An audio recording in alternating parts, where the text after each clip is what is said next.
Hello guys, welcome back to section 3 of video number 3 in our introduction or to object-oriented programming with Python series. So we have covered a lot. So far we have looked at how to create a class, how to create a method, how to create a class variable, instance variable, talk about regular method, the different types of methods. So this in this video, I'm going to cover the last type of method, which is known as the Dunder method, or especially the special methods, or they're also called magic methods in Python. So we'll learn about the Dunder methods and also operator overloading in this tutorial. So what are Dunder methods, or they're also called special methods or magic methods? What are they in Python, and how can you do operator overloading? So these are the two main questions that you're going to be covering. You're going to try to answer in this tutorial. So let's just jump into my VS Code and let's see what's up. So this will be left from last time about working with this one. So we learn how to call methods, how to create static methods, class methods, and all of that, and regular methods, right? So we have covered one of. We're going to look at the special methods, and one of the special methods that you've covered so far is the underscore dunder. Sorry, underscore init underscore method. So this is also called dunder method. So if a person tells you dunder in Python, it basically means that it probably starts with two underscores, right? Underscore, and then something, the name of the method, and then two underscores afterwards. So that's called dunder methods or special methods or magic methods in Python. So if you're using any of the three names, they basically refer to the same thing in Python. So these standard methods or special methods, magic methods, this allow us to perform operator overloading and also perform some built-in functions within Python, some built-in Python behaviors. Okay, so we have looked at already the init function, which is a special method. In this, we're going to cover two main additional special methods. That is a ton of them. You're going to cover two main special additional methods. These are going to be the dunder str method and also dunder the repr method. So that's basically what we're going to cover in this tutorial. So let me just go ahead and we have created we have created this object right here. Let me just delete this right now. We have created three objects right here, right? So I'm going to use print and I'm going to print student one object.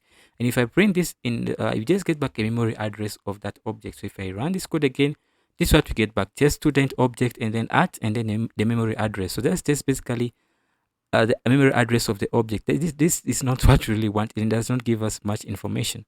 Another way we can print this, get the same output by using print and then say student one object dot underscore str, just like this, and call this method. So if you so let's say the name of the instance and then underscore and then dot and then underscore str underscore and then closing and opening and closing parameters. Okay, so if I run the code again, we get back the same output basically. So these two ways are the same thing, the ways to achieve the same thing in Python, right? So this is just a syntactic sugar. So this is up here is just syntactics, right? Syntactic sugar, right? And this is what Python does in the background. So this is what Python does in the background.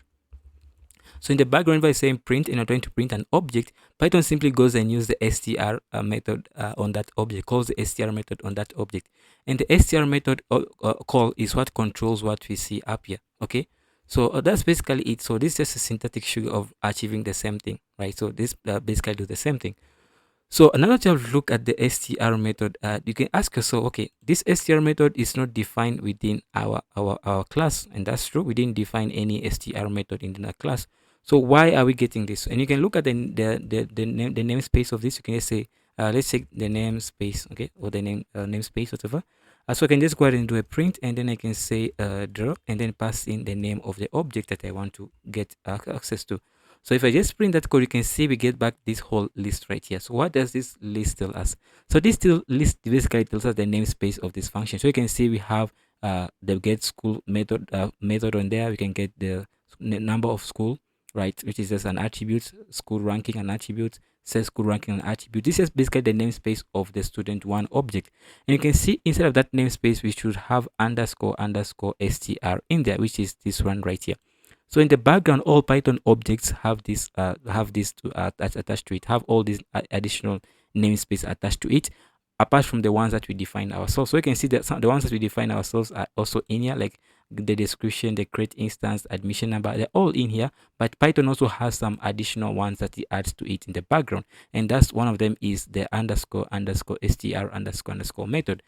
And that's what it gets called whenever we say print the object. This is what gets called in the background like this, right? So good. Now I hope you have a good understanding of why how Python works in the background, right? So How can we define this ourselves? So it looks within the namespace. We can define this ourselves and control what we get returned. So I don't want to go ahead and return the memory address. Yes, I don't want to return just this memory address, right? So I want to return something which I can control myself. So let's go ahead and learn how to define the s underscore underscore str method on ourselves. So you can say def underscore underscore str and then simply say underscore underscore, and then you can, if you press enter, the VS Code will auto complete that for you. So the self the this one is a regular Python method, and it takes in the self argument, right? We talk about regular methods in Python. So if you can check the different types of methods in Python, you can go back to the last video. We talk about the different types of methods in Python, and one thing we covered in there is the regular method.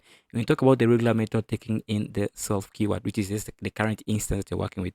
So the underscore underscore str method takes in the object and then simply returns an str. That's a string representation describing what that object is. So this is just used to provide details on that object basically. So I'm just going to go ahead and simply say return, and you're going to go ahead and return an f string. So I'm going to return the first name of that. So I'm going to say solve dot first name, and I'm going to return let's say solve dot let's say surname, just like that. So whenever I print the whenever I call I try to print out an instance of the student class, is going to return to us the first name of the student instance, and then the second name, the surname of the student instance. So if I go in here and I run the code again, now I get back John Doe and John Doe, because we're having these two print statements. If I comment this out and if I run the code, we should have John Doe. But if I go ahead and simply call this and I comment out this, we can go ahead and see we have John Doe.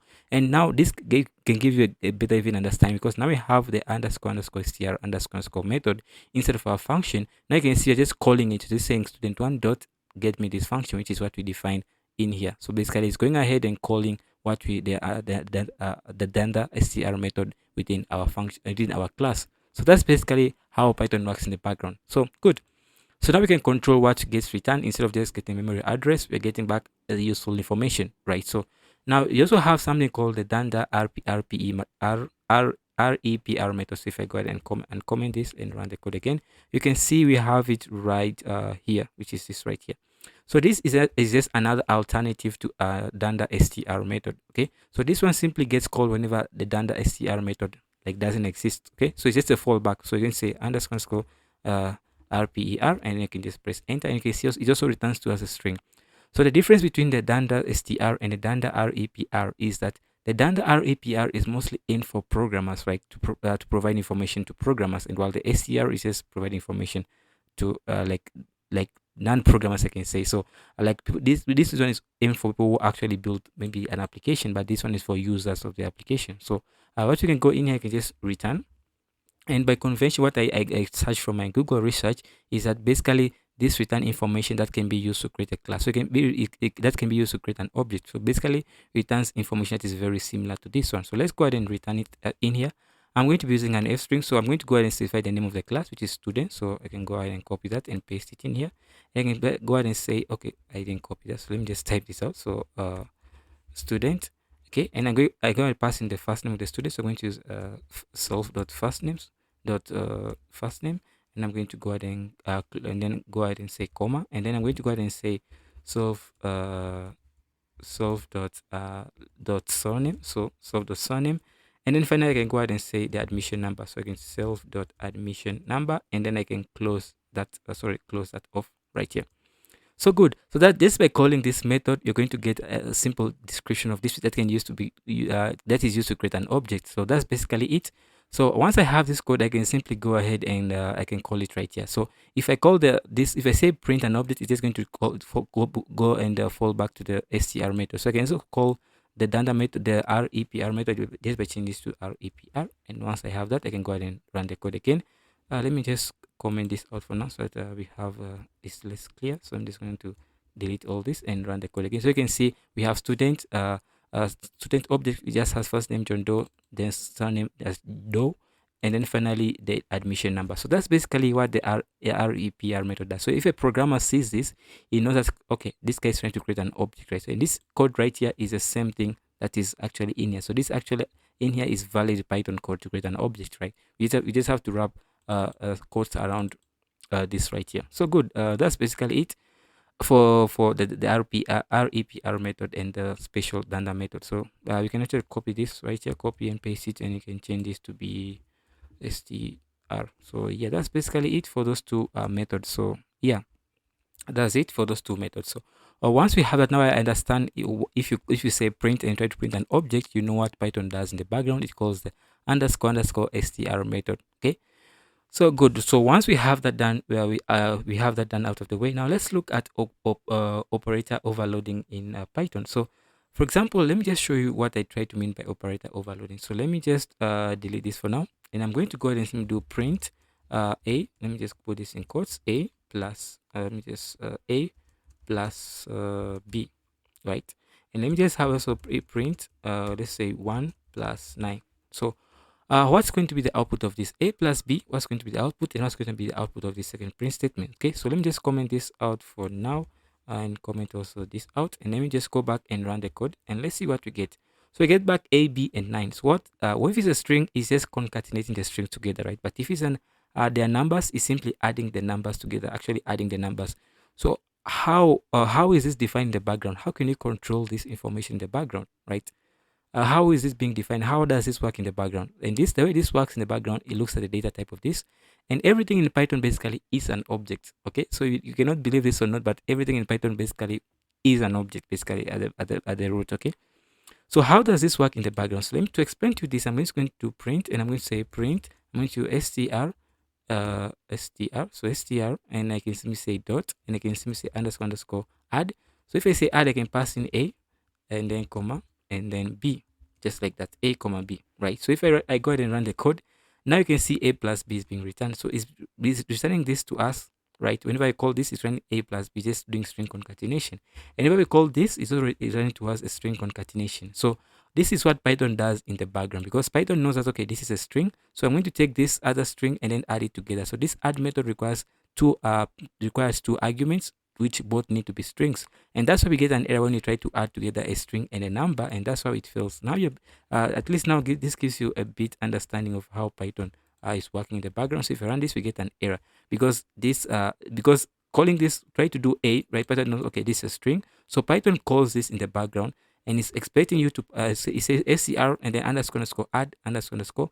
It's expecting you to pass in two string arguments, but now one of the arguments is a number, and that's how Python it fills in the background. But if I return it back to a string, it should work. So now you have a clear you're starting to get an understanding of this, right? So if you use the addition operator, Python will first identify the data type, and then finally find which method works with this data type. So this is addition operator, and the addition operator uses the underscore underscore add method, the Dunder add method. So in the background. So when you try to use add, it's calling the Dunder add method in the background. Okay, good. Now let's go ahead and try to understand this one more time. So let's try to understand how this works in the background. So let me just print out the result. So what Python is going to do is identify which data type is this. That's a string, right? So Python is going to go ahead and simply do integer and say dot. You're using the addition operator, so you say dunder add, and then simply call that method. And you need to pass in two numbers. So we say 1, 9. So this is what Python does in the background for this to work. So if I go ahead and run the code again, now we should get back 10 and 10, right? So that's how it works in the background with Python. Just by using this, so if you use minus, then Python is going to go ahead and call the subtraction, Dunder subtraction method. So if I say sub, and Python is going to use the subtraction operator in the background. So that's how Python works in the background, and each arithmetic operator has a method assigned to it in the background. Okay, good. So once we have that, how can we override them? How can you override this behavior? Now that we understand how it works, how can we override it? So to see how this really works, I'm going to go ahead and try to go ahead, and I'm just going to go down here. I can just comment this out for now. So I can comment this out, and I can go ahead and simply do a print. So as you can say print, let's say we want to add our student object. So student 1 plus student 2, right? So in the background, right, let's say student 2. In the background, what is being called, because we use the addition operator, Python is going to go ahead and try to look for this function, which does not exist. So we get an error in our code. So we get an error. We can't add those two students together because we need to define a method that handles this addition operator. And how do we do that? We simply define underscore underscore add underscore underscore in our code. So we have a Dunder method that deals with this addition operator, and that's the whole point of operator overloading. So we can go in here and just simply say def, and you can say underscore underscore add, and then underscore underscore add. We're taking self and other, right? Because we need two students, and that's going to return to us. Let's say return to us an integer, Right, so what I'm going to go ahead and do, since we cannot, we don't have any numbers for this instance, the only number we have is the admission number. I'm just going to add those two admission numbers. This is for practice, right? For you guys can understand. So this is self dot admission number plus other dot admission underscore number. So that's all we need to do. So we're simply going to take the first admission number and add it to the second admission number. So now if I ever run the code again, now Python is going to look for underscore underscore addition, which is going to be this operator in here, and it's going to use that operator. So if I go in here and run the code again, so clear the terminal, run the code, we get the two admission number. So that's basically how we have overridden that operator. Another way we can do this is simply print student. We can say student object, right? Student object dot simply say underscore underscore add, right? And you can pass in student one, this can be student one, and okay, student two and student one. So that's basically it. So if I run the code again, we should get back the same output. Yeah, so that's how we can do operator overloading in Python and define each operator and its arithmetic, like which method handles a specific arithmetic operator. So that's basically how we can do operator overloading in Python. Again, there are a lot of these operator methods. You can go ahead and read more about it in the official documentation of Python. There's just a lot. So you can also do print. You can say int, right? So int dot underscore power. It's called power. Yeah, not power. Right. So you can pass in 2 raised to power 3. That should be 8. So if you run the code again, now you should get back 8 right here. Good. So that's basically how operator overloading works in Python. So sorry for that. This is how operator overloading works in Python. And yeah, that's what I wanted us to cover in this tutorial. And I hope now you are getting an understanding of how Python works in the background and why everything in Python basically is an object. So I hope that makes sense and clarifies a lot of things for you guys. So that's end for this video. So let's see what we're going to be looking at in the next video. In the next video, we're going to look at the four main pillars of object-oriented programming. But for now, this is basically how how to work with special, Dunder, or magic methods, and how to perform operator overloading in Python. So guys, thanks for watching. Again, if you are new to the channel and you want to support me, the easiest you can do this is simply by liking this video. Drop a comment in the comment section below. Let me know what your view is on the video. Okay, so another way you can support me, like if you want to support me, you can buy me coffee. The link is going to be in the description of the video. So thanks for watching and see you in the next one. Keep safe.